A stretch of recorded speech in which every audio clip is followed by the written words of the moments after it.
एक बार की बात है। पहाड़ियों और हरी भरी हरियाली के बीच बसे एक अनोखे गांव में डेविड नाम का एक विनम्र किसान और उसका छोटा बेटा एथन रहता था। डेविड अपनी उदारता और दयालुता के लिए पूरे गांव में जाना जाता था, जबकि एथन अपने पिता के नक्शेकदम पर चलने के लिए उत्सुक था। एक दिन जब वे अपने खेतों की देखभाल कर रहे थे, डेविड ने देखा कि एक पड़ोसी अपनी जमीन जोतने के लिए संघर्ष कर रहा है।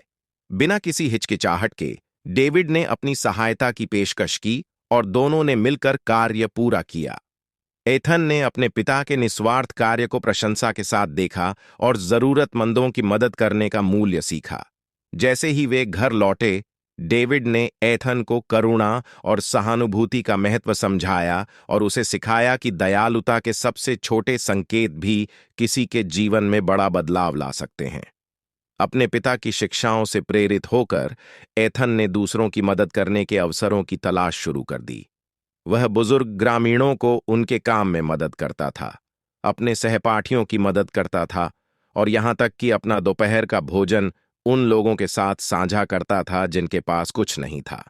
साल बीतते गए और ईथन अपने पिता की तरह ही एक दयालु युवक बन गया।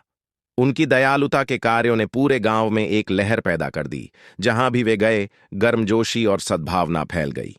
एक दिन गांव में भयंकर सूखा पड़ा, जिससे फसलें सूख गईं और गांव वाले निराशा में पड़ गए। अपनी कठिनाइयों के बावजूद डेविड और एथन ने जरूरतमंद लोगों को भोजन और पानी उपलब्ध कराने के लिए अथक प्रयास किया और समुदाय को एकजुटता के साथ एकजुट किया।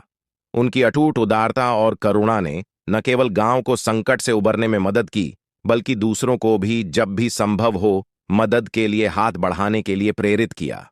अंत में गांव एक बार फिर फला फूला, न केवल उपजाऊ मिट्टी या प्रचुर वर्षा के कारण, बल्कि एक पिता और उसके पुत्र द्वारा बोए गए दयालुता के बीज के कारण। और इसलिए कहानी का नैतिक स्पष्ट है। ऐसी दुनिया में जहां अंधेरा हो सकता है, यह दयालुता की रोशनी है जो हमेशा हमें घर तक ले जाएगी।